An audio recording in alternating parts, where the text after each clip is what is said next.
Welcome, everybody, to an impromptu stream of the Bitchuation Room podcast show. All the things, all the people. We got to get into everything that has been happening in the last, 12 hours, 24 hours. Ever since ABC decided to pull Jimmy Kimmel's late night show indefinitely. I want to get into all the different aspects of this. I was wondering whether to do just like a video and cut it up and put it out for y'all.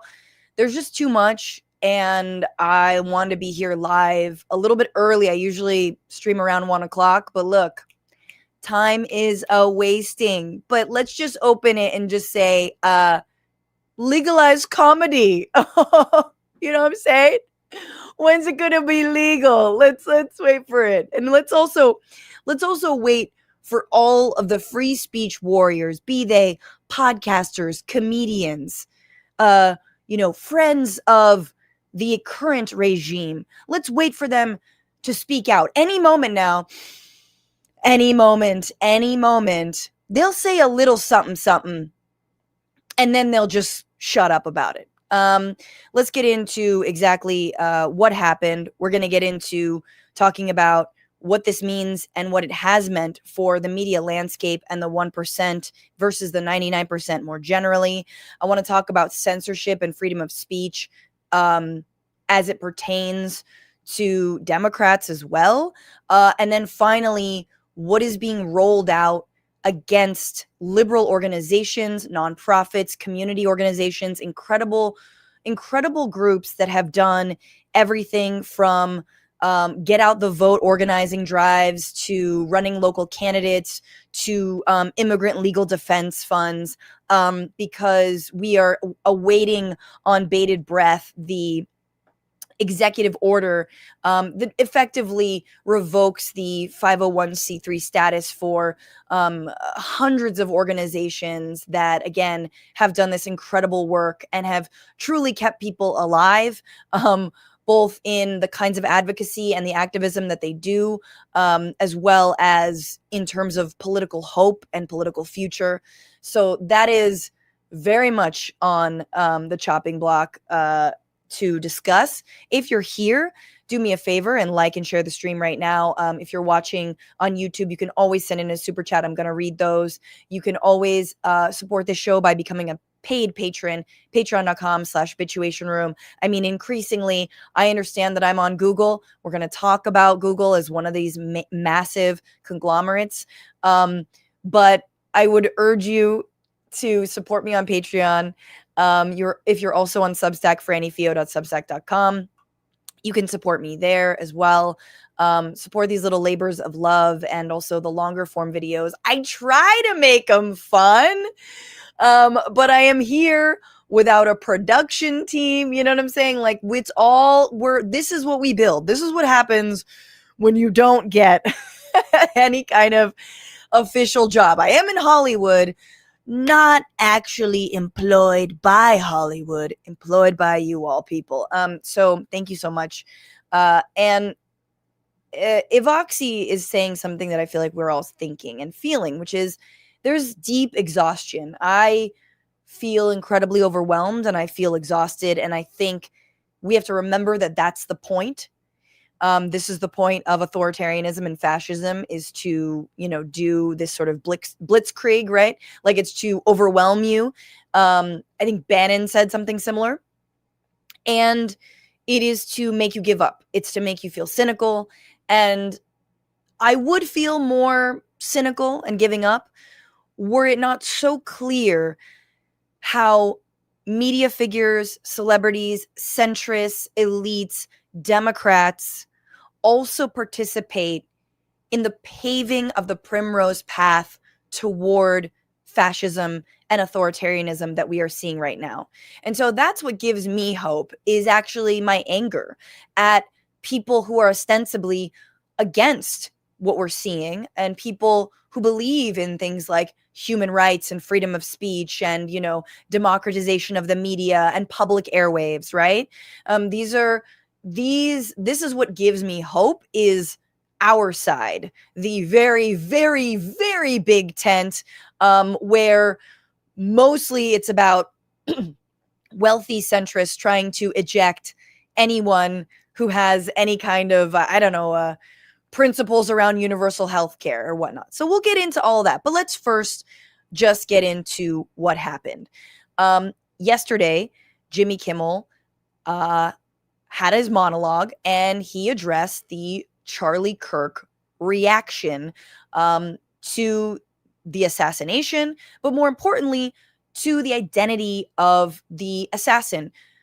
The assassin, again, Tyler Robinson, 22 years old. We don't know a lot about where he was coming from politically. We are being told very forcefully by Crazy Eyes Patel, who has been grilled by House members in the last couple days about Epstein, about all kinds of things. We've been told very forcefully that this is a leftist, and we know that because he was bisexual, maybe.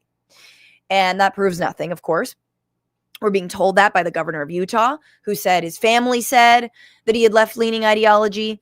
And we're also being told that through conspicuously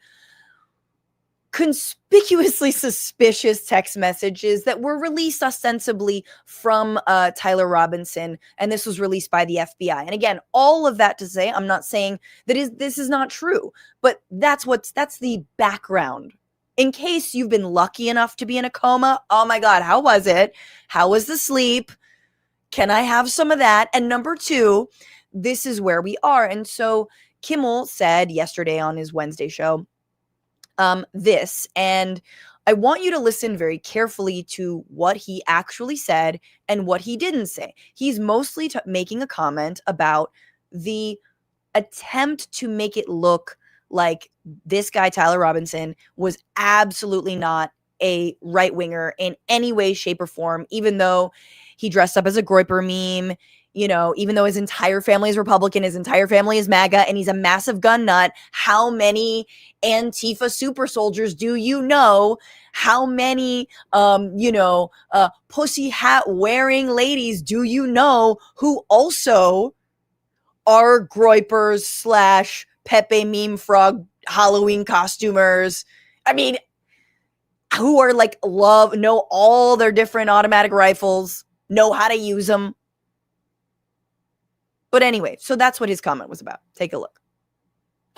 We hit some new lows over the weekend with the MAGA gang desperately trying to characterize this kid who murdered Charlie Kirk as anything other than one of them and doing everything they can. So this was the part. With MAGA desperately trying to paint this kid who murdered Charlie Kirk as anything but one of them. Now, you can read that as him saying he was one of them, but I would argue, I would posit that actually is not what he's saying. He's saying they're trying to make it look like he was definitely not one of them, which is true. That's absolutely true. He's not saying that he was one of them. He's saying that that's what they're doing, and they are, and they have been. It's the radical left, right? It's Nancy Mace trying to get Ilhan Omar censured, which, by the way, flopped. So that's what he said. And here, let's play it again, and here's the joke. MAGA gang desperately trying to characterize this kid who murdered Charlie Kirk as anything other than one of them and doing everything they can to score political points from it. In between the finger pointing, there was grieving. On Friday, the White House flew the flags at half staff, which got some criticism. But on a human level, you can see how hard the president is taking this. My condolences on the loss of your friend Charlie Kirk. May I ask, sir, personally, how are you holding up over the last day and a half, sir? I think very good. And by the way, right there, you see all the trucks? They just started construction of the new ballroom for the White House, which is something they've been trying to get, as you know, for about 150 years. And it's going to be a beauty. Yes. He's at the fourth stage of grief, construction. So good, so funny. He's at the fourth stage of grief, construction. That is what Kimmel said. Now, as we all know, Kimmel has openly targeted Donald Trump, made fun of him. He's made fun of him on stage at award shows. Kimmel is a darling of Hollywood. He often hosts the Emmys. I think he's also hosted the Academy Awards. He often goes after Donald Trump. And Trump has taken to Truth Social to be like, he's so unfunny. He constantly talks. Trump loves to talk about Jimmy Kimmel. It's been on and on and on. Remember when he said this about the Oscars? Has there ever been a worse? Isn't it a worst host? Okay, this is maybe grammatically correct. Has there ever been a worse host than Jimmy Kimmel? The Oscars, his opening was that of a less than average person trying too hard to be something which he is not and can never be. What's so funny about that is like, that's actually what makes people like comedians, is when they see like a less than average person being actually pretty fucking funny. So anyway, get rid of Kimmel and perhaps replace him with another washed up but cheap ABC talent, George Slopadopoulos. Oh, so good. Or Slopanopoulos. He would make everybody on stage look bigger, stronger, and more glamorous. Also a really bad politically correct show. And so Trump is constantly upset at the industry that he comes from, which is, reality television. He has everything to thank Hollywood for, and giving him the career. Thank you, NBC, but obviously throws them all under the bus, and specifically has gone after Kimmel. And I think it's also really important to know that now that Kimmel has been booted, it basically follows in the footsteps of what happened to Stephen Colbert. And Colbert was one of the first people to go after Donald Trump in 2016 very openly. And guess who was saying cancel Colbert? Who was saying cancel Colbert? The right was. In 2016, maybe even 15, or as soon as Trump became president in 2016, it was very clear that they wanted to cancel Colbert. Cancel Colbert was everywhere. It didn't happen, right? But the right was the ones licking their chops saying we should now only praise our dear leader, and there's no should not be allowed to make fun of Donald Trump. And 10 years later, 1 coup, 2 impeachments, 34 felony counts, convicted of sexual abuse. The Manchurian candidate is back in office, and it's happening. So Kimmel next to Colbert were perhaps two of the people who went at Trump the hardest when it comes to comedians, and of course when it comes to late night television. So what happened? The chairman of the FCC, who also served in the first Trump administration, went on to one Benny Johnson, the Manchurian podcaster, who's received lots of Russian money and likely Israeli money as well, who, by the way, has a beautiful origin story himself. Benny Johnson was working for some actual news outlet, and I'm forgetting which one. I can't remember, but he was found to have plagiarized 41 articles, and they were like, yeah, you're going to get fired. And he leveraged that to be like, they're canceling me. Similar to Charlie Kirk, in fact. I didn't get into West Point because some black woman took my spot. Screw it all, screw DEI, and I'm going to go on and on. I'm going to make a career out of this. And then you find a bunch of billionaires to astroturf your entire political career. And that is exactly what Charlie Kirk did. And that is exactly what Benny Johnson does. Brendan Carr, the current head of the FCC, went on to Benny Johnson's show after, please correct me if I'm wrong, but I believe right after this joke aired, right after this monologue aired, and said what he wanted to see from ABC and from Disney and from affiliate stations that run and air Kimmel. So here's what he said to Benny Johnson. Actions that we can take on licensed broadcasters. And frankly, I think that it's really sort of past time that a lot of these licensed broadcasters themselves push back on Comcast and Disney and say, listen, we are going to preempt. We are not going to run Kimmel anymore until you straighten this out, because we licensed broadcaster, are running the possibility of fines or license revocation from the FCC if we continue to run content that ends up being a pattern of news distortion. So I think, again, Disney needs to see some change here,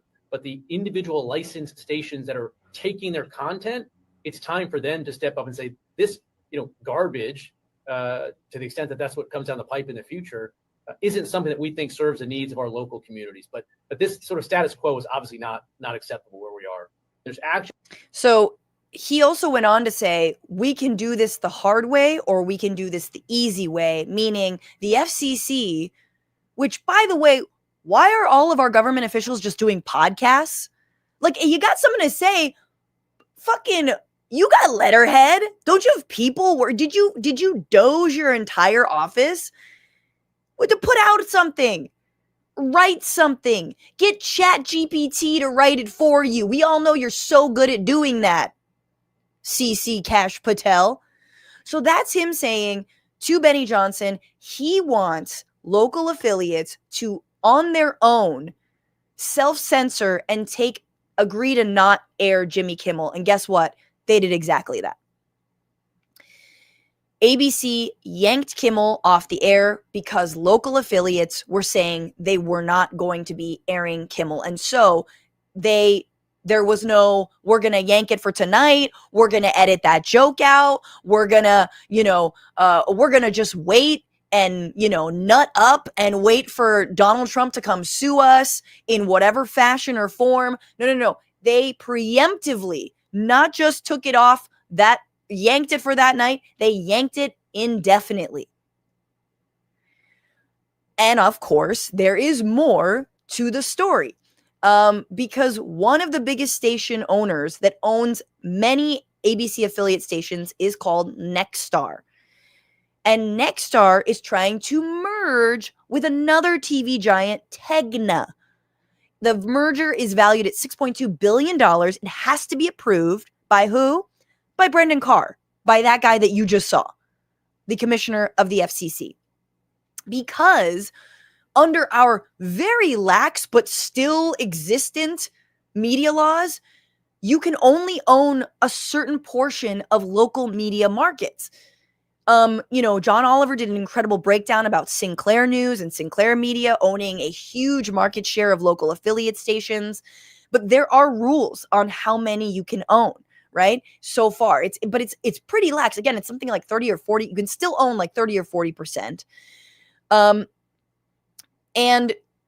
But this merger would mean they would own 39% of American households.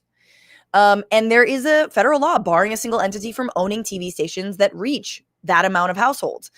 But they want it to go through, and they want the FCC to bend their rules or change them or obliterate them. Like, who cares? What are regulations but obstacles to your 12th home? Okay?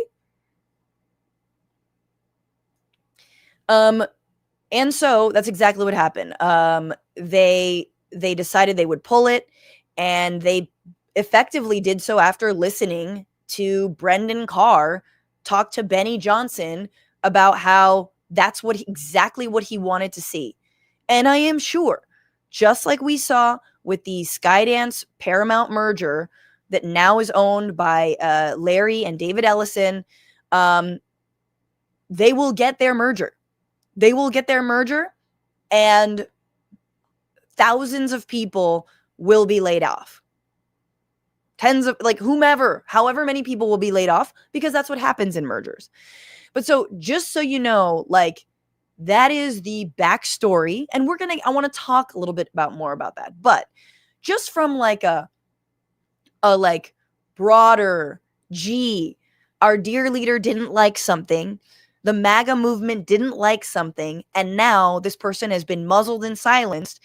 Here you have Donald Trump. Great news for America. The ratings challenge Jimmy Kimmel show is canceled. Congratulations to ABC for finally having the courage to do what had to be done. Kimmel has zero talent and worse ratings than even Colbert, if that's possible. That leaves Jimmy and Seth, that means Jimmy Fallon, two total losers on fake news NBC, who gave me my career. Their ratings are also horrible. Do it, NBC. President DJT. Do it, NBC. Yeah. You do it. Oh, don't worry, they will. All you got to do is sue them. All you got to do is sue them over nothing. Sue them over absolutely nothing. And they, like CBS, like ABC, will be paying those lawsuits. Because, of course, this is not the first time that ABC has done something like this. ABC settled a $15 million lawsuit after George Slapadopoulos said that Trump was convicted of rape. He was a rapist. It's like, no, sexual abuse. I love it's like, it's so much more poetic. It's a floweriness to the abuse. I like the abuse, right? So that's why they straight up paid them.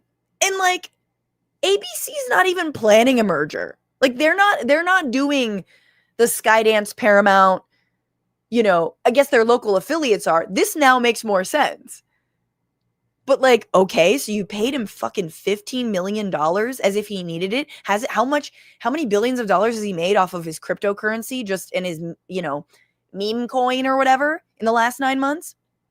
Also, they fired Terry Moran, which is a long-time journalist. Terry Moran is like, he's like sliced white bread. This guy is safe AF when it comes to journalists. And they fired him. I don't know why. I think it was after Terry Moran did an interview with Trump. Oh, was it? We do know that Terry Moran was the guy who, when he was sitting across from Donald Trump and Trump was like, there was MS-13 on Kilmar Abrego Garcia's knuckles. Terry Moran was like, well, no, that was Photoshop. That was just added, because to interpret what his tattoos might have meant. He was like, what do you mean Photoshop? What do you mean? And so they fired him. They fired Terry Moran. So ABC has a history of doing this. This is not surprising for ABC. This is not surprising for CBS because, as Trump laid out, CBS, they opted to do something different. They said Colbert's ratings were bad. Yeah, it's the ratings. And never mind that all of television is dying. Never mind that, it's basically going extinct. We're going to blame ratings for why we're canceling Colbert and not the fact that we really wanted this Skydance Paramount merger to go through. And now Larry Ellison and David Ellison are at the helm of all of it. And oh yeah, now they want to buy TikTok. And so they also had their own settlement, paid $16 million to Donald Trump over editing an interview with Kamala Harris. Remember that? Remember the edited interview with Kamala Harris that Trump freaked out about after he won the election? Like, what are you doing, my guy? You won. You won. Like, this is like them going back to 2016 and being like, the Russia hoax made me win less. You won. But in our, and it's like, lawyers make this country go round, but for the love of God, lawsuits and lawyers and all this bullshit, it really is just, it's a game that rich people play. And it's certainly a game that the powerful play to prey on others. Like that's what we've been doing. But the powerful, in this case, it's not like he's, suing some random person. He's suing a massive media conglomerate that can't stand up to him because they don't want to. So they paid $16 million, CBS did, because they edited an interview with Kamala Harris to make her sound cogent, which I think we were all appreciative of. Meanwhile, Donald Trump himself has a Fox News interview that's like completely like, you can almost hear them do like, could we take that again? Like it's the most edited thing you've ever seen. And again, this follows. They hid behind the ratings bullshit. It was not about ratings. It was about the merger. It was about how can we appease Donald Trump. And now CBS is going to give Barry Weiss, pro-genocide psycho, The New York Times is too woke. Barry Weiss, a $200 million deal. Okay. Why? Because they are rabid Zionists, because they are rabidly committed to the ethnic cleansing of Palestinian people and anyone who would speak out about it. They also want to buy TikTok, as I mentioned earlier. Now put a pin in that. Put a pin in that for half a second, because we gotta stop there. Please send in your super chats, your comments. I appreciate you. We're also live over on Instagram for a few people who are watching, but I encourage you to jump over to YouTube. Let's see. Pickle Hippie says, Franny, what the hell is happening? I feel like we were screwed. Agreed. I agreed. I'm trying to make sense of it. Margaret, thank you so much for your super chat. Yes. Gara Malik says, yeah, there's no evidence he was a groyper. And the cost, yes, agreed. No, I am not saying that he was. But the costume, look, there's only so many people who dress up as Pepe. But I am absolutely willing to suspend, belief in that. Like, fine, okay, he was a hardened leftist. None of what is happening in terms of the backlash is justified. Because before we move on, the best part about all of this is what Sinclair Media wanted Jimmy Kimmel to do to get his show back, right? So again, ABC affiliates are Sinclair, but also Nexstar. And this is what Sinclair Media wanted Jimmy Kimmel to do in order for them to air it again. And I just have to read it to you from Business Insider. This is absolutely wild. They said that ABC didn't do enough to reprimand Jimmy Kimmel for his remarks about Charlie Kirk. And yes, again, they indefinitely suspended Jimmy Kimmel Live. Again, after the comments from Brendan Carr. Here we go. Sinclair listed demands for Kimmel's return, including that he should offer a direct apology to Kirk's family. Furthermore, we asked Kimmel to make a meaningful personal donation to the Kirk family and Turning Point USA. Regardless of ABC's plans for the future, Sinclair intends not to return Jimmy Kimmel Live to our air until we're confident that the appropriate steps have been taken to uphold the standards of expected of a national broadcast platform. We want you to grovel and apologize, and not only grovel and apologize, but donate money to an organization who openly wants you dead, like who hates your guts, who thinks that leftists are a scourge, that liberals are a scourge, right? That, black women, not all black women, hey, JD, if you're watching this, not all black women, just Ketanji Brown Jackson, Kamala Harris, who else? Michelle Obama. That 3 black women don't have the brain processing power. An organization whose own members, remember when we learned about Turning Point USA having their racist text messages going like, I hate blacks. I'm sorry, I do. Yeah, that was an article by Jane Mayer a few years ago. Okay? This hateful ass organization that, by the way, also is supposedly a free speech organization, but has a list of professors that are on a watch list. They have a professor watch list, guys. I wonder who they learned that from. I mean, first it's the Zionist organizations, and then comes Charlie Kirk. So, all to say, they want us to mourn Charlie Kirk in the right way, which doesn't even make logical sense. Like, what Kimmel said had nothing to do with Charlie Kirk. If anything, he should apologize to Tyler Robinson and his family. I'm sorry that I said that you might not have been a right-winger. I'm sorry. Like, you should issue that apology to Tyler Robinson's family or to the right. Or you want what about just a handwritten love letter to Donald Trump? Roses are red, violets are blue, your ass is orange. and you smell like poo. Like that's, you know what I mean? So this is the kind of obedience that this regime is demanding. And not only that, but let's keep it real, guys. All of these cable news outlets and these broadcasting networks, all of these affiliate stations, they are all deeply right-wing. Deeply right-wing. John Oliver has done incredible breakdowns about Sinclair Media. I don't know enough about Nexstar, but we know that the line comes down from corporate and it gets repeated over and over and over and over and over and over again. There's a reason that your local affiliate stations were running wall-to-wall coverage of Charlie Kirk, but did not talk about Melissa Hortman and her husband and her dog who were murdered in cold blood by a crazed Republican MAGA voter. Okay? There's a reason. And that's because the people who own these stations are incredibly right-wing.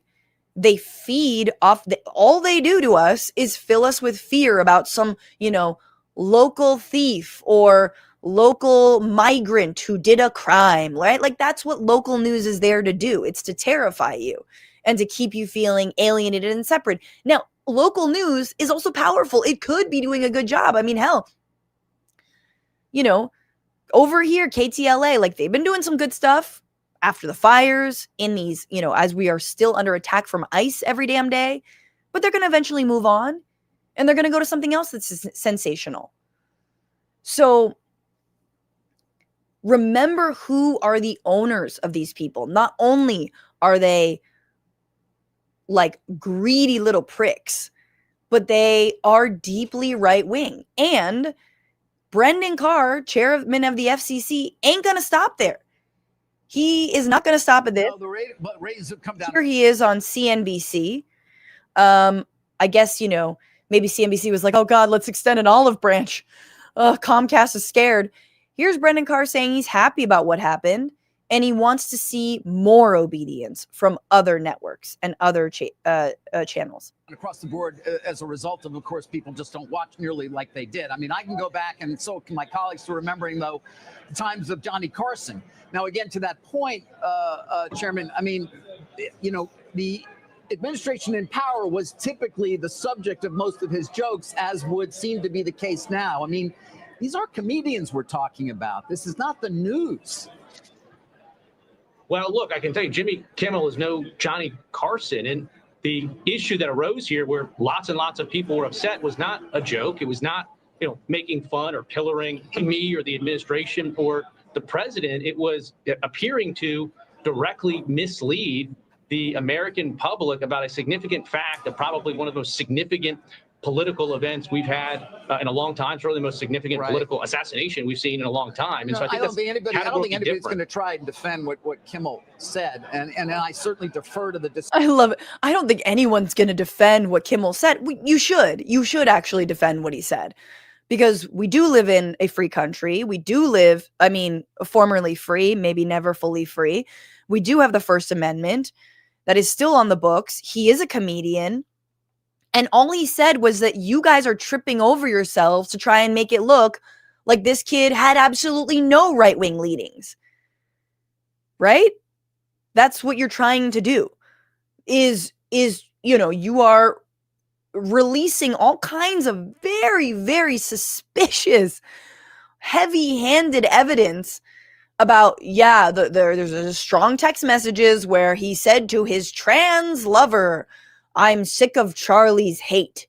By the way, here's where I put the gun, and here's where I changed my outfit. Like, on and on and on. Now, I'm not, maybe that's 100% legit. I'm just saying, like, you have not produced evidence that he was a left-winger, but you're attacking the left. You're sicking all of your psychos on the broader left under auspices of we're celebrating his death and or we had something to do with it. Okay? So that's what the comment was, and you should absolutely defend it because that's exactly what's fucking happening, okay?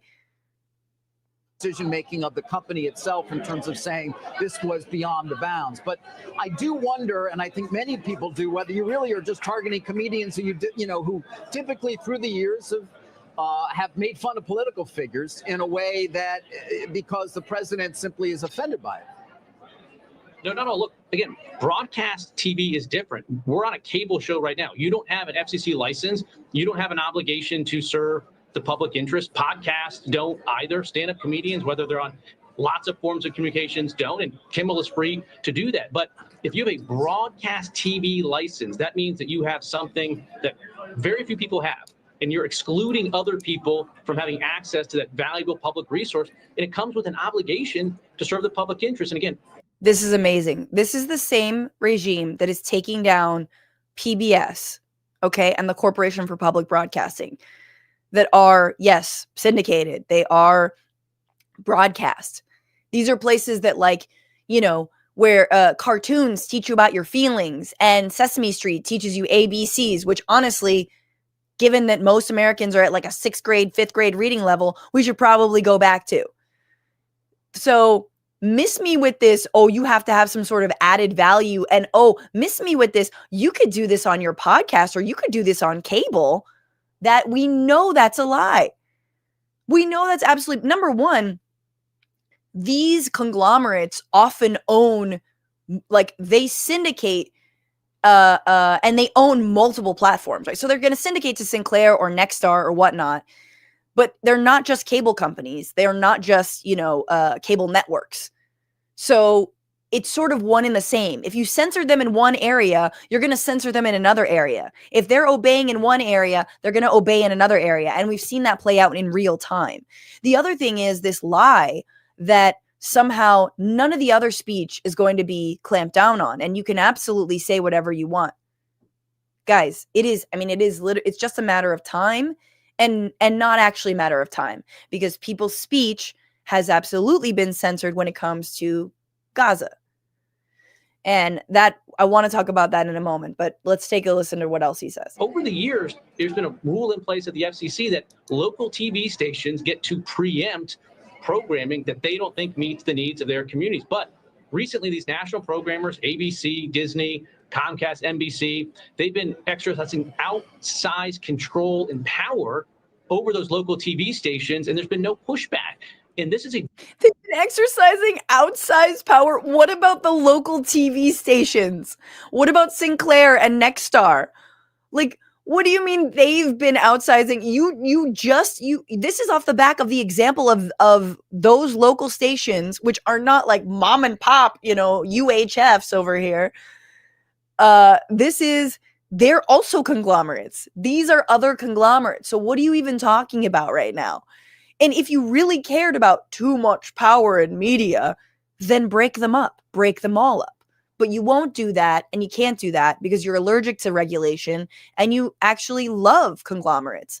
They're easier to control. It is so much easier to have friends of Donald Trump in positions of power groveling to the FCC than a myriad of outlets and networks, hundreds of them, who may defy you. And this is what authoritarians love. I mean, this is why Mussolini called it fascism corporatism, because fascism is the unification of corporations and the government. It is when corporations and the government work one and the same. There is no separation between them. And it can play out. It seems like it's playing out more like a kleptocracy like they have in Russia. Because of, the ways that it really is just the president and the leader's inner circle who's making a killing off of all this. But the world over understands that authoritarian nations and so-called failed states all happen when there is a consolidation of media. And let's talk about it, because it's very funny to try to snapshot a moment of media consolidation in this country. Why? Because it's changing all the time. So if you look, as I tried this morning, to find like media consolidation maps, you find them from 2014 and they're super outdated. They're completely outdated because of how much more corporations and media mergers have been allowed to grow, right? And all of it stems back from what happened under the Democrats, which was the 1996 Telecommunications Act, which, signed by Bill Clinton, which deeply deregulated our news media. And it allowed, I think providers to also be networks. So cable providers, correct me if I'm wrong, I should have remembered this from my media studies class, cable providers to also be networks and also own all of these other channels, right? And it's really important to understand that as we try to undo the Gordian knot of authoritarianism and fascism and try to remember what the hell democracy actually is, it actually has to do with democratizing the airwaves. It deeply has to do with democratizing the airwaves. It deeply has to do with breaking up, of course, big tech, which is increasingly in media, as we know, but breaking up these massive media conglomerates. There are five media conglomerates. Back in 1983, there were 50 companies that controlled the US media market. Now there are 5. ABC/Disney/Hulu, which again oversaw this entire insanity with Kimmel. News Corp, our boy Rupert, owning Fox, Nat Geo. By the way, ABC also owns ESPN and all this.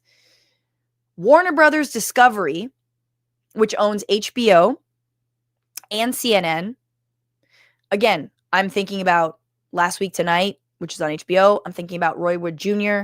And his show that's on CNN. These are other comedians who like to use their freedom of speech. Sorry, it's not a podcast. Sorry, it's not like a bunch of dudes sitting in a fucking podcast studio, cackling like chimps at you using a slur. Like, sorry, but that is their show. Comcast, which owns NBC, Comcast, NBC, Universal, that whole thing. So NBC, CNBC, formerly MSNBC, going to be MS Now, or Miss Now, as I like to say. Again, Seth Meyers, with his show, and Jimmy Fallon, who comes on right before. Both of them are left, so that's 4 comedians left doing any kind of this stuff. I think that's about it when it comes to comedians actually on some kind of broadcast network. CNN's not syndicated, but Myers obviously and Fallon are. So we got two left, as Trump pointed out as well. Then you've got, ABC, News Corp, Warner Brothers, Comcast, and Skydance Paramount. These are the 5.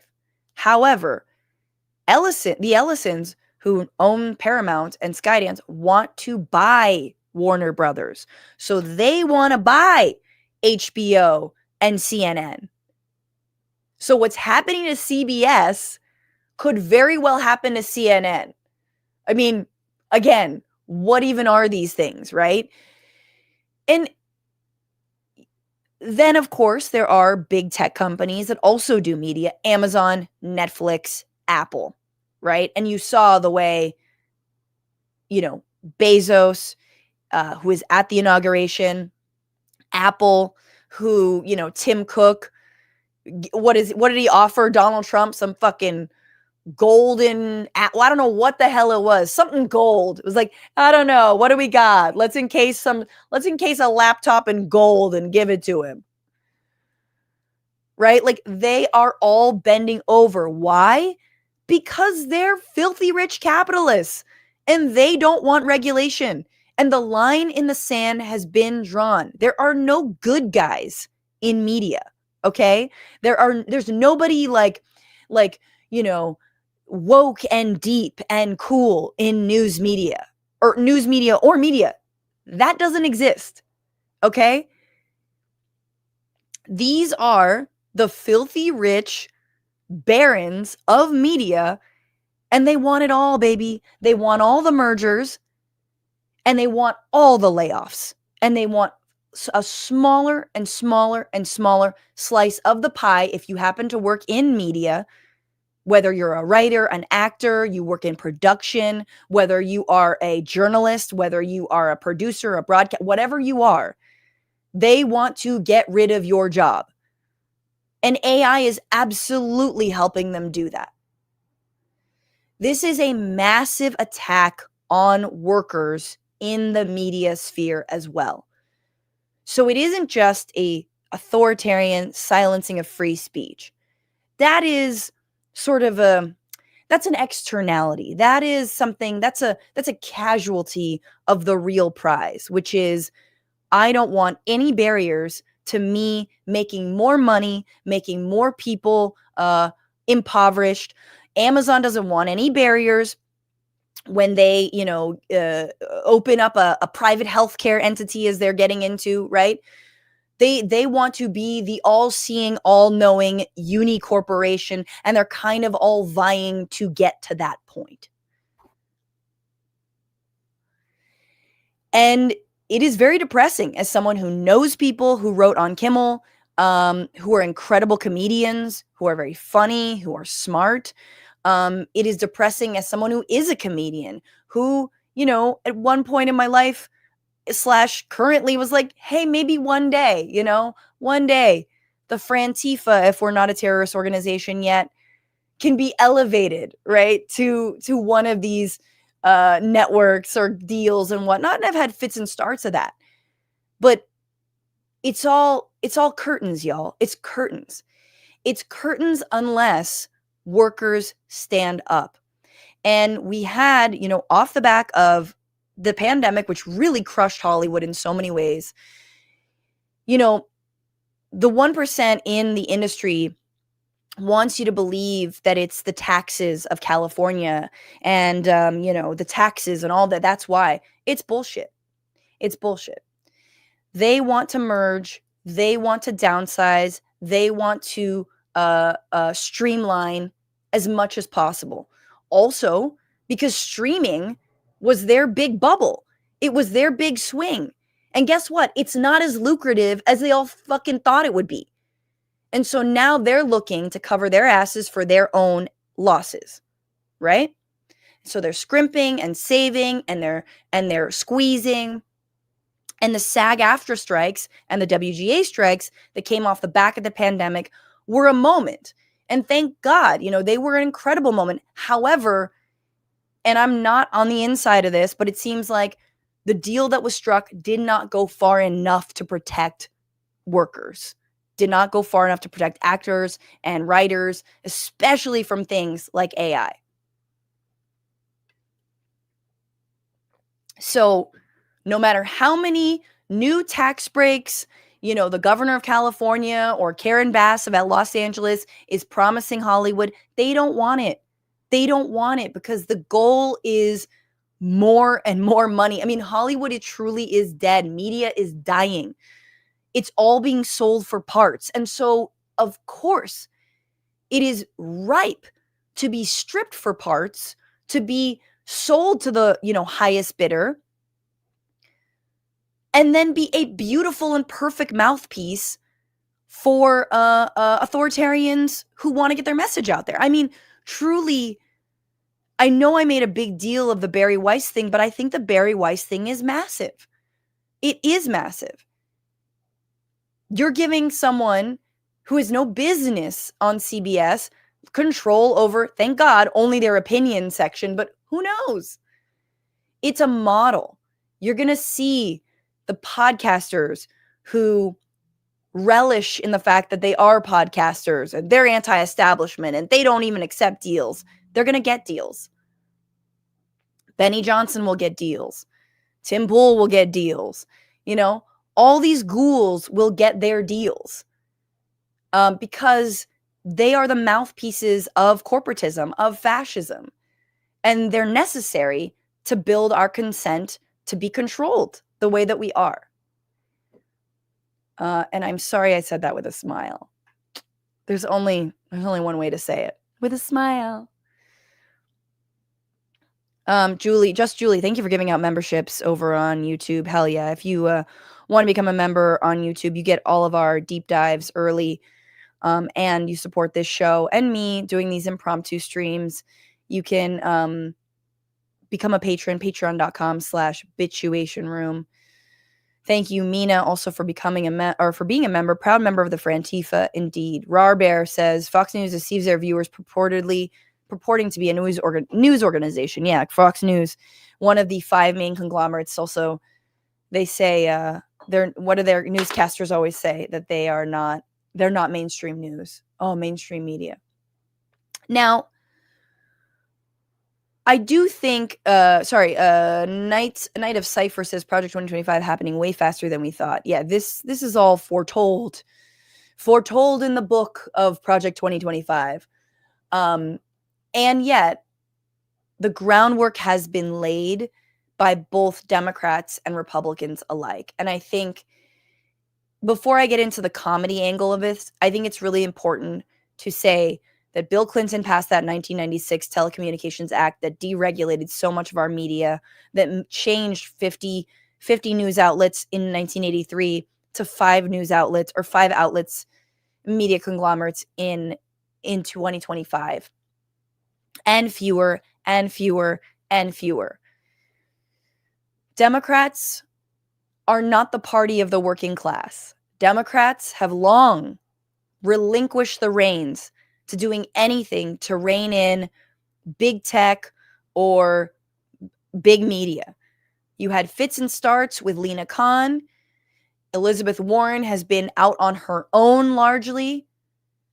But then you have people who somehow think we can play that game too. And if only we had our Rogan and we had our this and that. They don't want you. They don't want you. You are not going to be the mouthpiece of the 1%. You're not going to distract people by talking about immigrant crime or whatever the hell, right? Some people do that shit for free, though. The point is that you can never compete in this game, so stop doing it.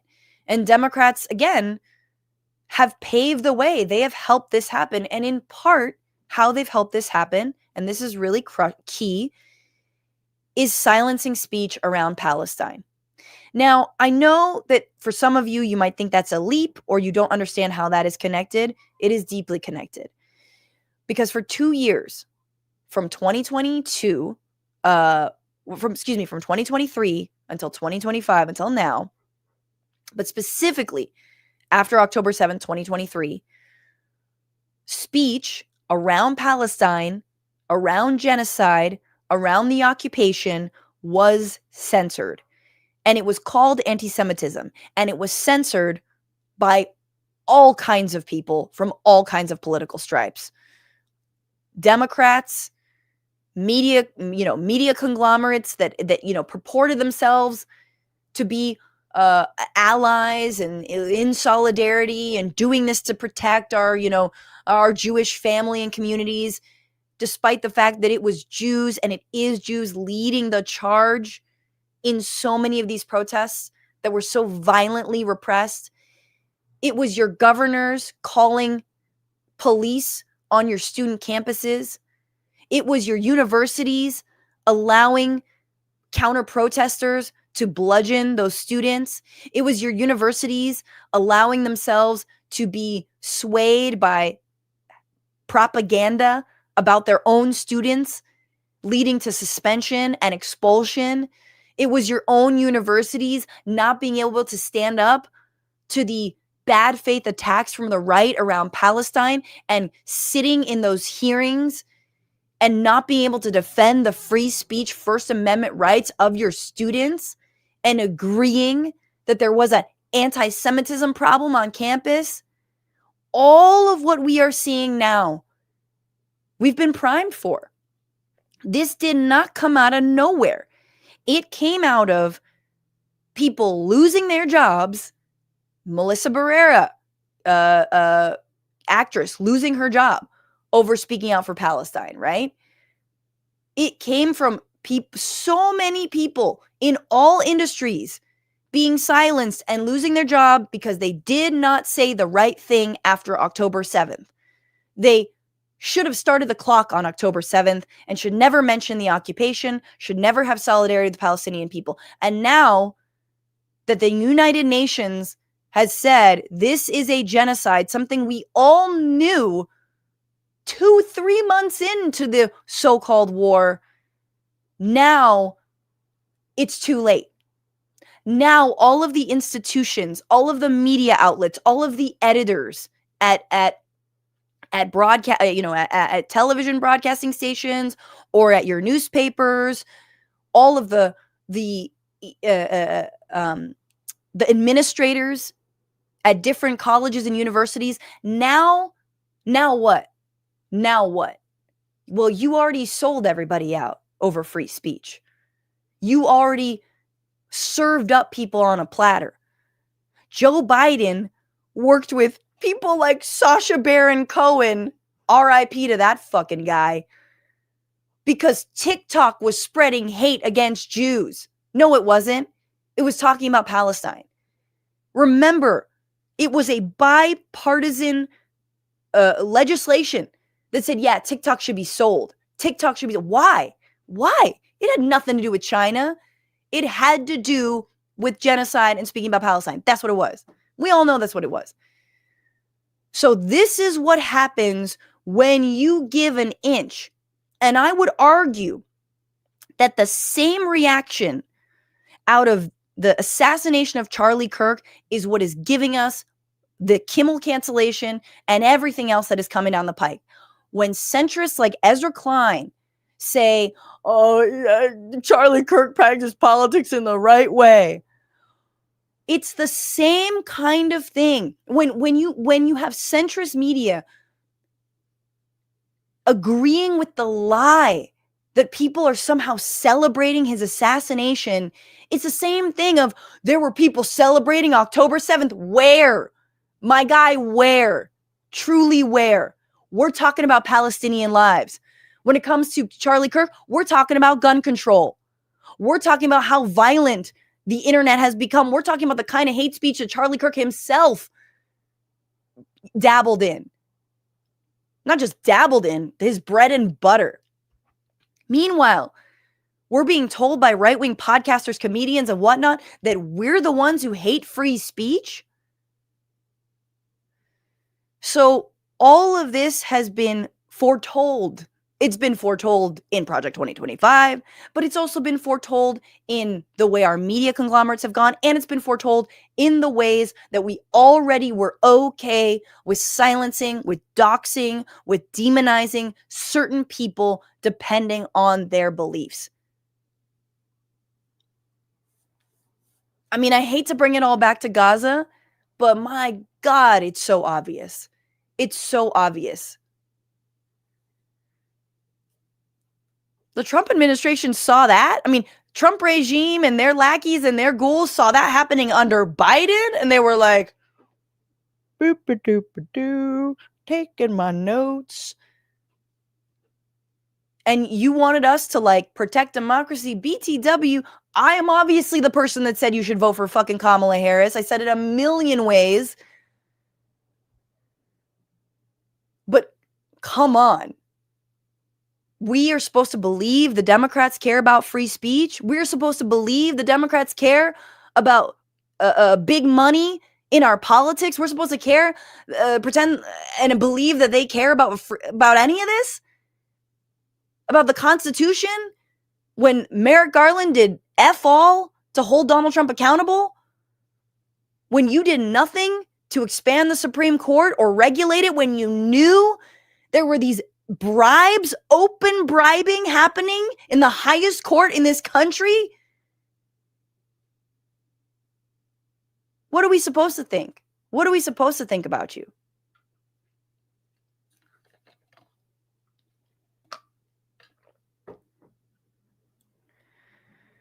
Robert, thank you for your super chat. Republicans like getting paid to hurt people. Democrats like getting paid to let Republicans hurt people. Sage Madge, only way is through this shit. Only way forward, I can read, is through this shit.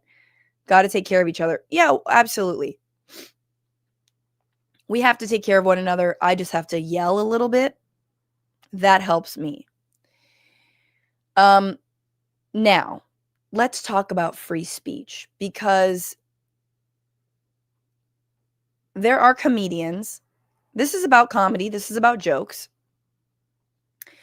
And there are so many comedians out there who've made their bread and butter. How come I can't say blank word anymore? How come I have to be sensitive? I'm a POS. How come I can't whip it out in the green room in front of women no more? How come I can't groom a 17-year-old in the comedy club and then date her no more? How come I can't come on to a bunch of my audience members who are underage? How come the Me Too movement came for me, right? We are still living in the backlash of a fragile male hack comic who can't get over that the world moves on and doesn't find your take my wife material funny no more. Okay? And they've made it their brand because Donald Trump has made it his brand. My man is stuck in the 80s, okay? He is a Robin Leach MFer, right? He is the why can't I grab him by the P word anymore? This is the guy. This is a throwback. We are in the final. I mean, it's one big college, high school reunion, not college. It's a one big high school reunion. Donald Trump's the bully, and you're like, why can't we relive the magic? Meanwhile, everyone's like, wow, I can't believe you're butt chugging vodka. You're a 45-year-old man. You know what I mean? That's where we are as a country and as a culture. And the backlash in comedy hasn't just been to women. It's also been to like the few people of color, few women of color, the few queer comics, the few trans comics that have gotten a little bit of play, a little bit of shine, a little bit of love. You know? It's the Hannah Gadsby, like, oh my God, was that even comedy? Oh God, Hannah Gadsby. Ah! Just because some comics are a little bit different than you've birthed an entire fragile edgelord bro comedy. You birthed, you underrepresented comedian made me do Nazism. And it really is the origin story of so many fragile men, and not just in comedy, but in politics. Like I just said, Benny Johnson started off, he was working for BuzzFeed. Plagiarized 41 articles. They kicked him out and he was like, you guys are woke.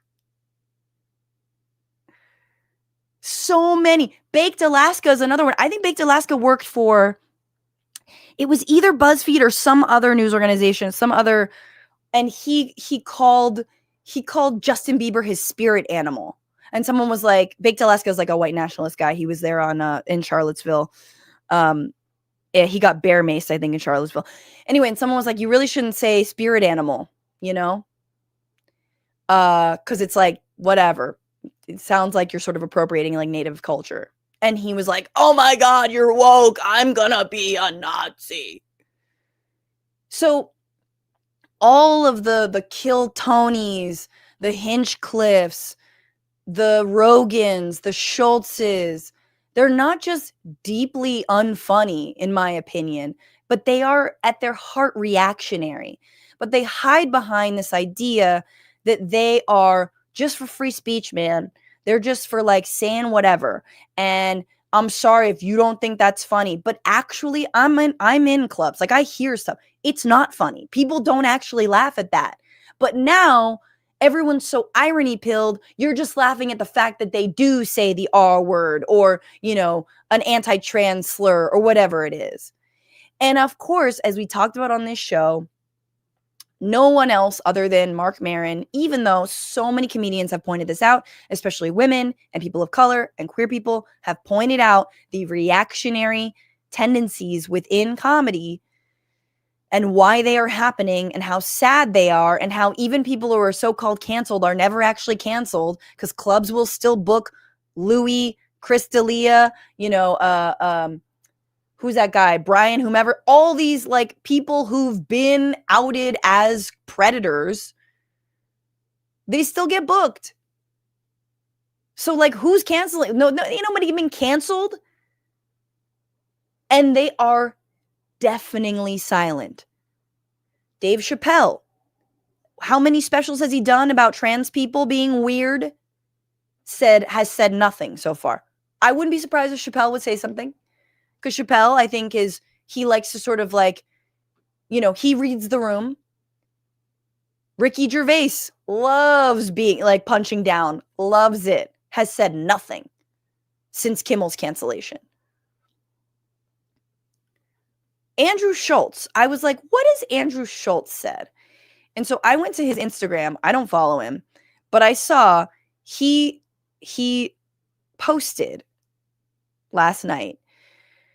Left, fascism is wrong unless you kill our political opponents and then we'll celebrate it. What? Where? Again, who? Where? What are you talking about? Right. Cancel culture is wrong unless you cancel the shows of our political opponents and then we'll celebrate it. The vast majority of Americans that I speak to are repulsed by this behavior, and yet there's almost no representation of this sentiment in media, independent or mainstream. How is that possible? How is that possible, dude? It's because you guys have made it impossible to have honest conversations. Okay? Number one, it's everywhere. You want both sides? Go to Bill Maher. You want both sides? He's got a show on HBO. You want both sides? Go to Piers Morgan. You want both sides? Man, tune into TYT sometimes. You'll get both sides. You want both sides? Go to the New York Times. You want both sides? Read Ezra Klein. You get both sides everywhere. Oh, the left is just as violent and the left is celebrating. Who? Where? Even the people they're doxing are like, I think we need gun control and I hate political violence. And it's like, see, look at them celebrating with concrete solutions. Terrible. So what are you talking about, dude? Are you really this dumb? And yeah, I think so. Or are you playing dumb? Honest question, do you think Charlie Kirk would support canceling people for exercising their free speech? Yeah. He would be for that. Because free speech does not apply to everybody. Oh my God. Free speech doesn't apply to everybody. Are you insane? No. Free speech only applies to straight, cis, het, white guys with a lot of money, ideally. With a little gaggle of gigglers in their podcasting studios. That's who free speech applies to. It doesn't apply to queer people. It doesn't apply to Black Lives Matter protesters who want to defund the police. That's a hateful slogan. It doesn't apply to people who call folks who had Hitler's speeches on their nightstand, according to their ex-wives, Donald Trump.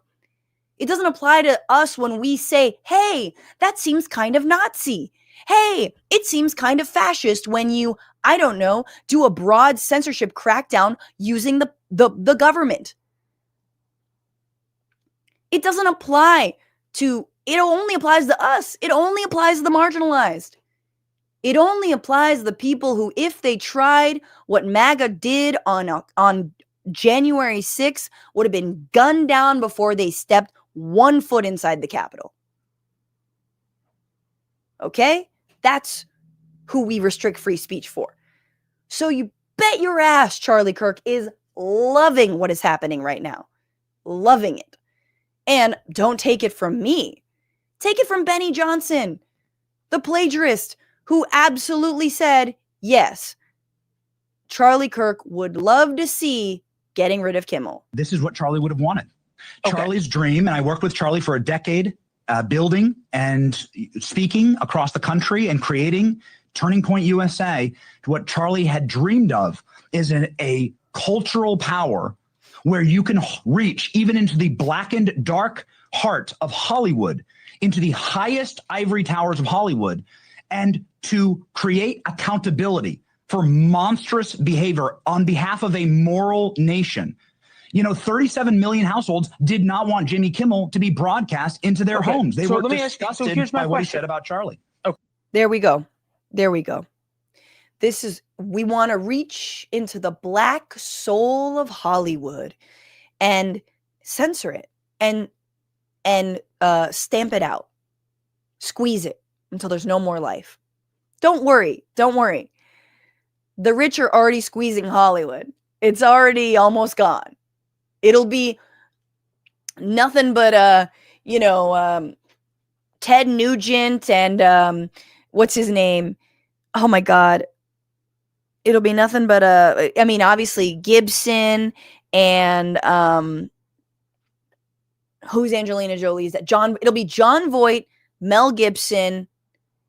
You lost your boy Hulk, but Mel Gibson, John Voight, and Ted Nugent, and there's one other B-list actor I'm forgetting that MAGA has.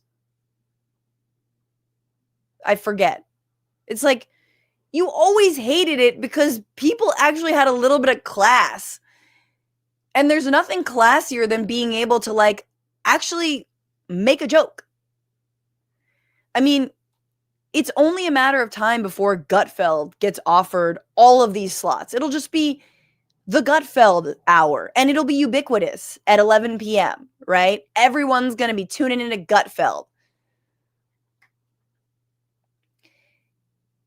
So it is what he would have wanted, Andrew Schultz.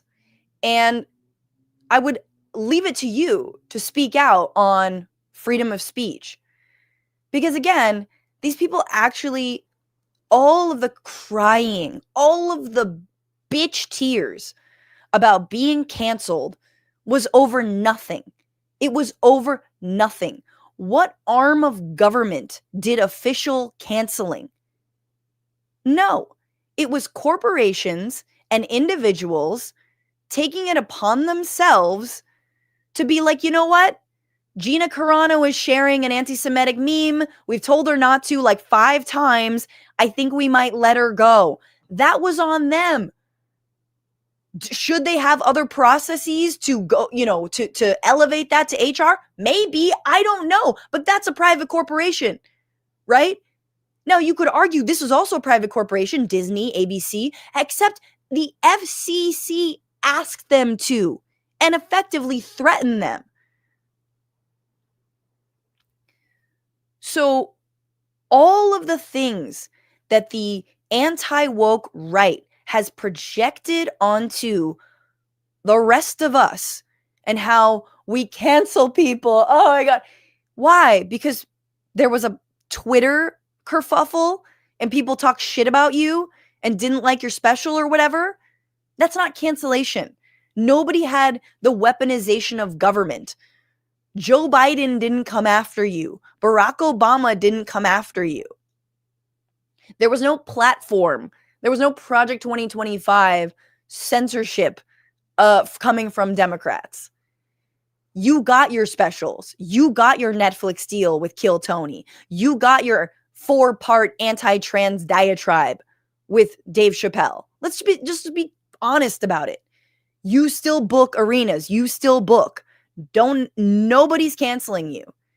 And you got to ask yourself, why? Why? Why are you safe for fascism? What is it about what you say? What is it about what you represent? What is it about what you don't ask? What is it about the softball interviews that you dole out to powerful people that makes you so fitting for this moment of corporate fascism? Because you're a milky brain dumbass.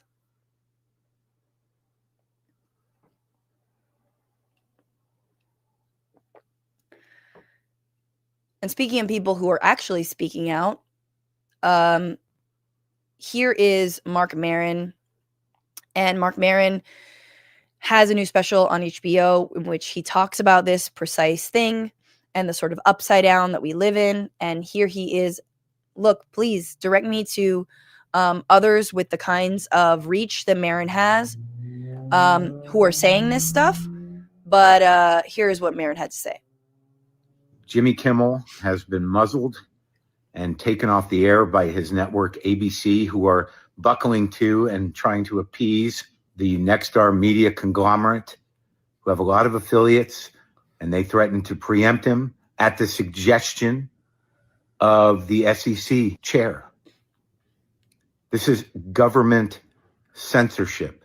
This is the Trump administration coming after people who speak out against him.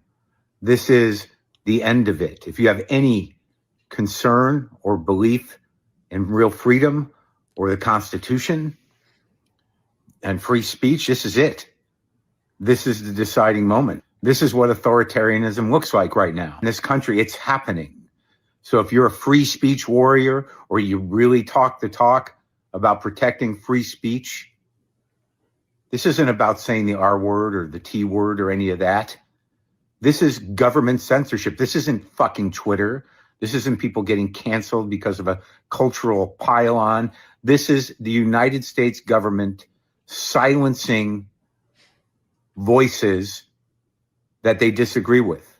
FCC Chair Carr put this out. This is his directive. This is the U.S. government. Look, if they can come for Kimmel, they can come for anybody. This is happening. It's time to act. Figure it out. Find a way. Come together. Push back. Because if this goes, it's over. It's over. It's happening. Yeah. And, you know, I'm going to say something kind of cynical, which is I think these wake-up calls are necessary. And I think it's really important to not be starry-eyed about whose side the media is on. They are not on our side. They are not on the side of freedom of speech. They are on the side of normalizing what is happening to us, normalizing what is happening to our livelihoods, our jobs, our communities, normalizing the CDC being hollowed from the inside out by a roadkill eating psycho. That's the job of media conglomerates. It's to distract us, to entertain us. It's to make us look over there. And certainly exploit us. Exploit the workers, exploit the consumers, and take you for granted. And so there is action you can take on YouTube. In the description, I have posted 2 links. One of them, I'm sorry, they're Google documents. One of them is to this profile, this page that gives you very concrete actions you can take against Disney and HULU. Shout out to my friend Nalini Stamp who helped put this together. And they are boycotting. Boycott Disney ABC is a hashtag if you still want to do hashtags. Boycotting football, Dancing with the Stars, 911, what the hell is that? The Golden Bachelor, which premieres on October 1st. Nuh-uh. F that. Canceling your Disney subscription and post your cancellation on social media. And guys, I would urge you to move that money elsewhere. Move it into a content creator that you like. Again, hey, you could do it to me. I will say, as someone who invested in YouTube Premium not so long ago, and I know Google has its own censorship problems, but it was a very good expenditure, good use of money. And there's a lot of free stuff you can watch on YouTube. I'm just saying. I understand it's hard for those of you with kids. My kid is very into Lilo and Stitch, so it's going to be a rough one for me. But these are, you can move your money. You can take your money out. You can cancel Hulu, ESPN Plus, and donate it. You can donate to local public radio, public television affiliate. I just said YouTube. Now I feel terrible. Donate it. Donate it to, again, different creators you like, different local, yes, any local outlet that you support, right? If it's your local BAI, your local PBS station, all of that. There is more, though. You can tell advertisers to drop Sinclair, McDonald's, Allstate, Lexus, Marshalls, Jeep. You can call, email, submit comments to ABC, Sinclair, Nexstar. There is a script here. I object to the cancellation of Jimmy Kimmel after pressure from the administration. It's a censorship, plain and simple. It's not what American values stand for. You can call or email Nexstar corporate office. Again, they were the ones who said they were going to stop running Jimmy Kimmel. You can submit a comment to ABC. Follow the sections for brand, show, and category below. So this is a way to sort of submit comments on ABC, submit comments to Sinclair Broadcast Group. There's a lot you can do from your own little tushy tush. You can also, however, get off that tushy tush and start a picket outside of corporate offices, outside of ABC headquarters or ABC affiliates.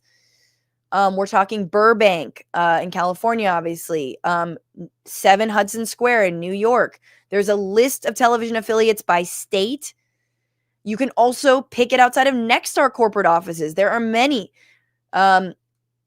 Irving, Texas, Chicago, Cockeysville, Maryland, Cockeysville. That's Sinclair. Oh man, my voice was not ready to do all of that screaming. There's also another link that I dropped in the description, which is numbers for local Nexstar and Sinclair Group affiliates. You can call them. I always find it fun. You can also, I love recording myself making those calls just because I think it's funny. And, you know, make it an event, make it a little thing. Even just call one number, call your local affiliate. You know, there are things we can do to pressure. But I also think it's important to understand that we are deep in the authoritarian reality, despite so many news outlets, so many figures telling you we're not here. We are here.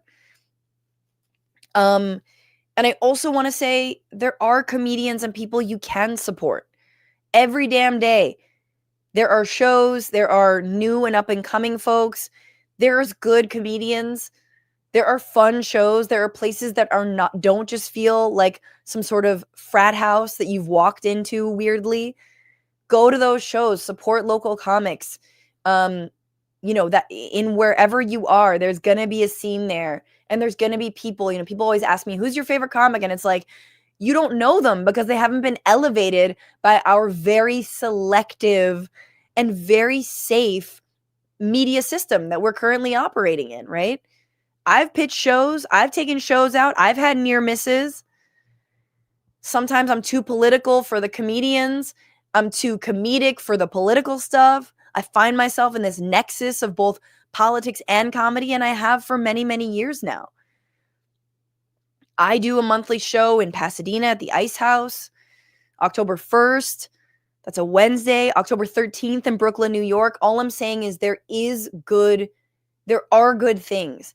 And so if I can implore you to take your money out of these big conglomerates and put them into going to see a local show, you can have a night out. There's a 2-drink minimum, but I promise you it will be worth your money. That's where you want to spend it. You don't want to spend it on these massive media conglomerates that don't even pay. I mean, that do not pay well. Do we have to get into how poorly Disney pays? If you know, you know, it's bad.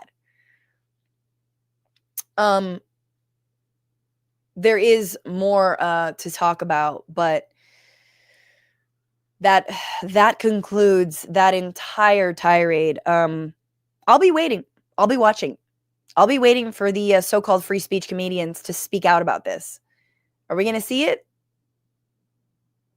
I am not holding my breath, but I am curious to see who will say something and who will not.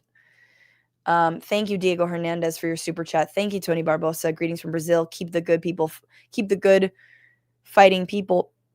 Brazil, there's a democracy that's doing better than we are, as they actually sentence Bolsonaro for his attempted coup. We can't even prevent our coup monger from being on the ballot. And this is the last thing I want to say. Like, we're not unique. Like, if you feel cynical, and I don't know if this is supposed to make you feel better, but if you feel sad and cynical, just remember so many countries have gone through what we're going through. My mind immediately went to Bassem Youssef, comedian from Egypt. who is currently in the United States. Why? Because he had a late night show that struck too close to the bone for their military dictatorship and Al-Sisi, and he was ousted. His show was canceled, and he was effectively driven out of Egypt, and now he is in the United States. Okay? This has happened many times before. And it always happens through an agreement and a handshake between the government and media, and it makes it very difficult to actually get the truth out. We are in a social media age, but I do believe that, as with TikTok, that will be likely sold to the Ellisons, more and more there will be an obedience from the platforms that you listen to or rely on. There will be censorship coming for all of the things that the FCC chair said he wouldn't come for, and that's a load of horse shit. But countries get through this moment, and yet we have to never downplay. It's not just a comedian who wanted to make a joke and the freedom of speech. It really is about democracy, and our telecommunications are so fundamental to our democracy.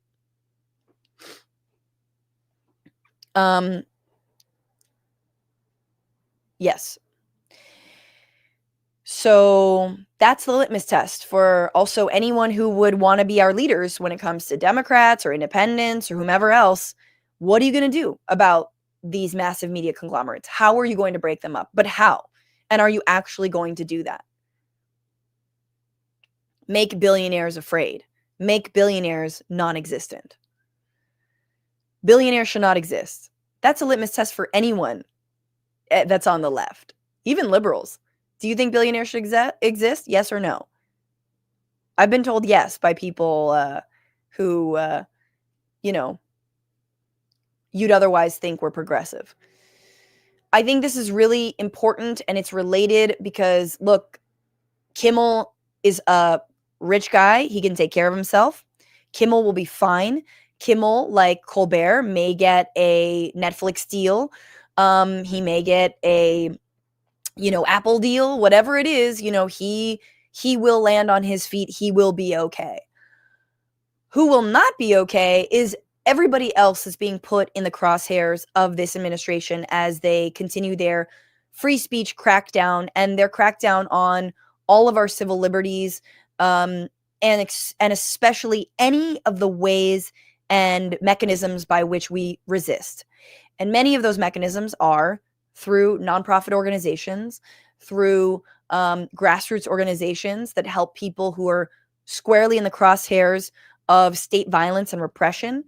They do legal fund advocacy and immigrant right advocacy and LGBTQ plus rights advocacy and all kinds of racial justice advocacy, and pass legislation and put up candidates like Justice Democrats, and all of them are now going to be targeted in a forthcoming executive order out of the White House. They didn't need the murder of Charlie Kirk to do this. They were planning on doing this already, but this has turbocharged their plans that already existed. As early as this month, certain liberal organizations are going to have their tax-exempt status reviewed or rescinded. And again, a lot of this has to do with what J.D. Vance and Donald Trump have claimed are Soros-funded groups. Now, I don't take Soros money, but I actually don't have a problem with taking Soros money. Why? Because he's a billionaire who's redirecting some of his money. I don't think he should exist, number one. So there's that. But he's the only billionaire who donates money to not evil causes, which is why the right hates his guts. He's not the fracking billionaire brothers, the Wilkes brothers, who funded Breitbart, okay? And I think the Daily Wire to a lesser extent. He's not the Koch brothers, who have funded Turning Point USA and Charlie Kirk's career. He's not any of the billionaires who have been behind astroturfing everything from the Tea Party to organizing buses on January 6th. He's none of those people, and so they hate him. They cannot have a billionaire who's not in lockstep with them. And I know groups that have gotten, and they're great groups, that have gotten money from the Open Society Foundation. And here is Capital Research Center, which is a far-right think tank based in DC that is basically helping the administration put a hit out on what they call pro-terror groups, but are actually obviously just grassroots organizations. So who are they? I just want to show you that, but there's a more explicit report that they have. Here we go. Now, what's crazy is that these are organizations that I know very well. So this is, again, the Soros Open Society gave terrorists and pro-terror groups over $80 million,